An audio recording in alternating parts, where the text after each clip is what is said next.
Good evening, viewers, and welcome to this edition of NTV Sports Page. It's Wednesday, the 18th of December, and I'm Curtis Morton.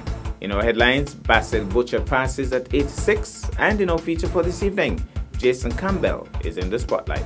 We'll take this break, and I'll be right back.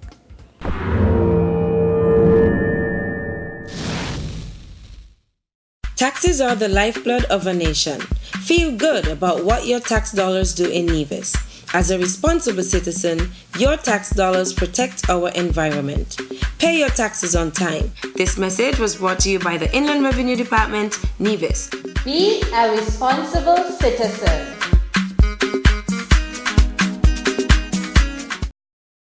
This holiday season, it's the perfect time of the year to spend with the ones you love and show them exactly how you feel. Making the most of the season. So where do you find all you need to make this season the best one ever? It's Courts, actually. Bringing value home.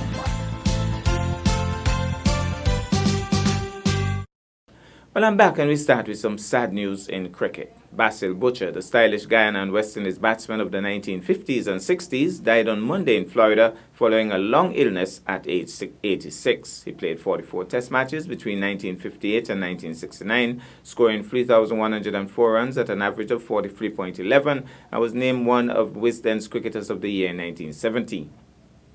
Of his 7 Test hundreds, Butcher is best remembered for his second innings 133 in the 1963 Lord's Test against England, which is often rated as one of the greatest matches to have been played on the ground. He made those runs against an England attack led by Fred Truman after having learnt of his wife's miscarriage and just moments before walking out to bat.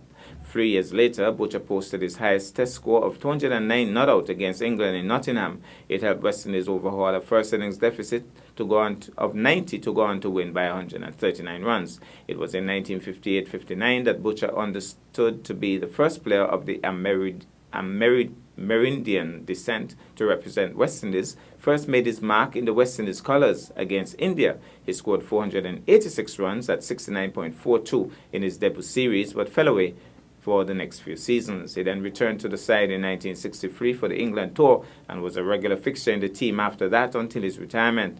After Richie Benaud, the Australian leg spinner, played West Indies in 2 series in that period, he said Butcher was the most difficult of all the West Indian batsmen to dismiss. Butcher, in fact, bowled some leg spin himself. All of his 5 test wickets came in one innings when he claimed 5 for 34 against England in 1967-68. Butcher was born on September 3, 1933 and was raised on a sugar estate outside the village of Port Moran in what was then known as British Guyana.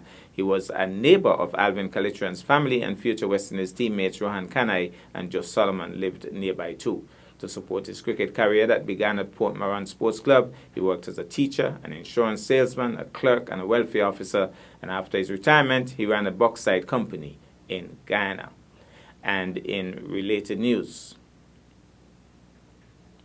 we have a statement from the Cricket West Indies president Ricky Skerritt on the passing of Basil Butcher. It is with great sadness that Cricket West Indies has learnt of the passing of West Indies batting legend Basil Butcher. Born in Port Moran, Berbice, Guyana on 3 September 1933 to St. Philip, Barbados' father, Ethelbert Butcher, and a Guyanese mother, Matilda Butcher, Basil was the eldest and only boy in a family of 6 sisters. He later became part of a prolific West Indies batting lineup that excited world cricket and brought great joy and pride to Guyanese and West Indian people everywhere. The name Basil Butcher is forever etched on the honours board at the Lord's Cricket Ground as one of a select group of players who have scored a Test 100 at Lord's. Cricket West Indies would like to extend sincere condolences to Basil's wife, Valerie Pamela Butcher, children Brian, Bruce, Basil Jr., Blossom, and the extended Butcher family. West Indies cricket has lost a legend and a proud pioneer. After his illustrious playing days, he served both West Indies and Guyana cricket selflessly off the field in administration. We'll take this break and I'll be back with our feature for this evening.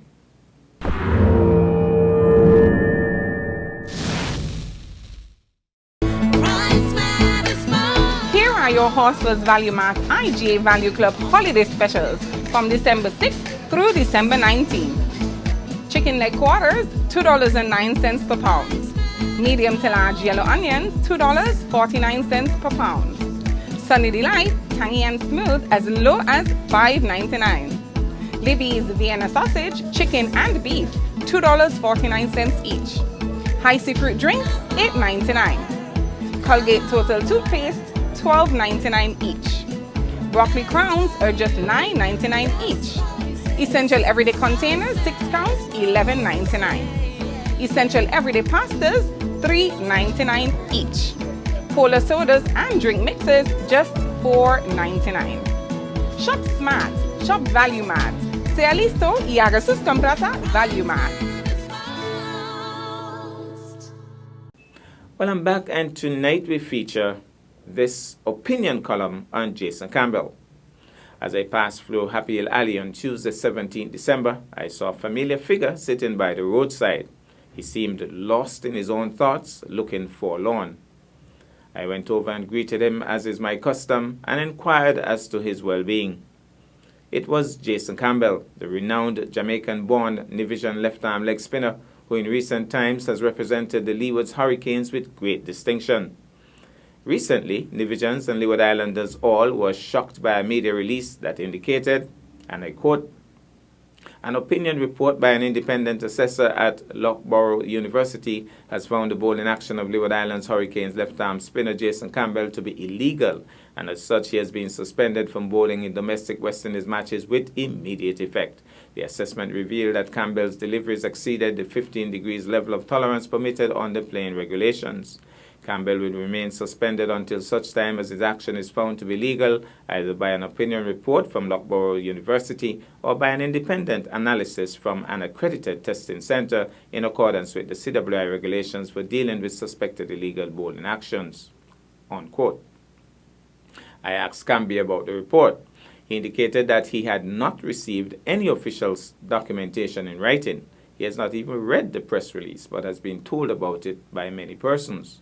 I asked him if anyone has reached out to him to guide him in the process as regards the way forward in terms of getting his action legalized. The sad response was no. I told him to reach out to President of the Nevis Cricket Association, Mr. Denrick Liebert. He said he spoke to him and he indicated that he will get back to him, but has not done so as yet. I told him to get back in touch with Mr. Liebert urgently. I questioned the lack of assistance, though, by people in the know. If it was someone else, would certain persons have reached out to him already in terms of guiding him through this stressful process? Why was he called for suspect action, though? Camby made his regional debut since 2011, and from that time until now, there's not been a hint of a talk about an illegal action. Was it the fact that he completely bamboozled the Trinidad and Tobago team in the recent Super 50 tournament that attracted the ire of someone? In that game, he returned the amazing bowling figures of 10 overs, 3 maidens, and just 18 runs with 1 wicket as well.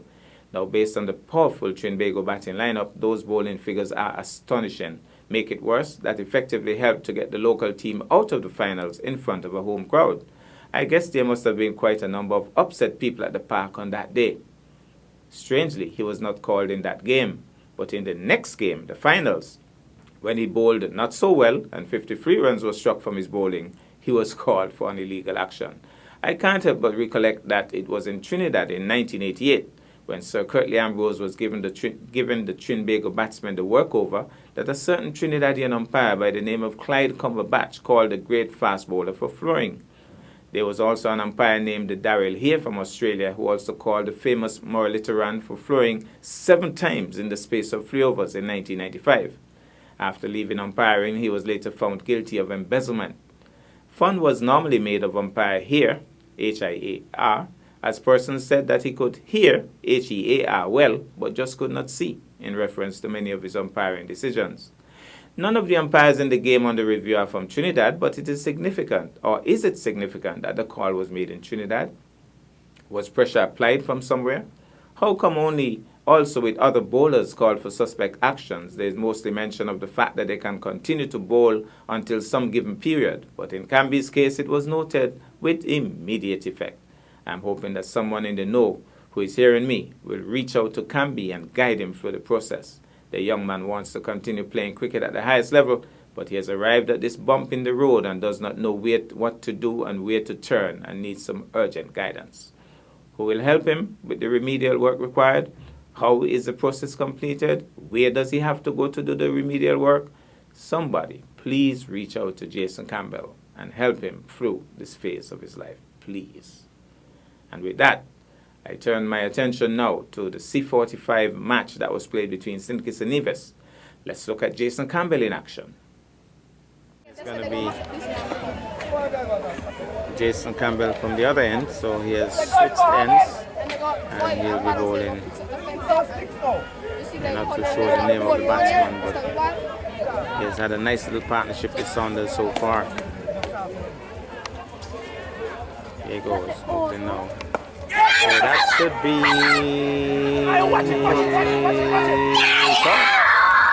dropped. Tyson got his hand to it and spilled it.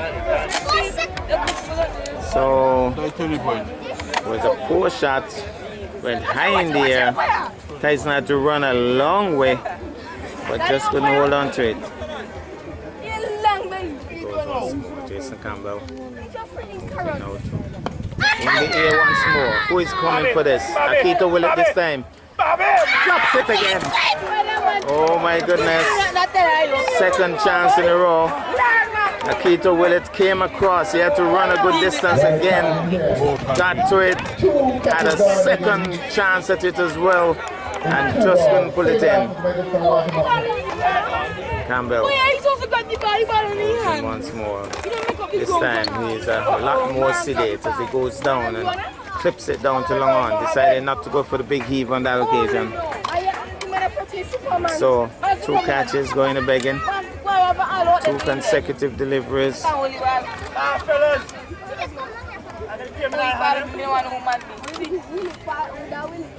goes once more. Campbell moves in now, floated. He's hitting this one. It's gone clear this time. That's a lovely hit by Akeem Saunders.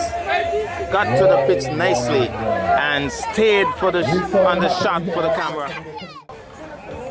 So it's going to be Campbell moving in once more to bowl. Cutting this one into the outside. There's Akito Willett under some pressure once more.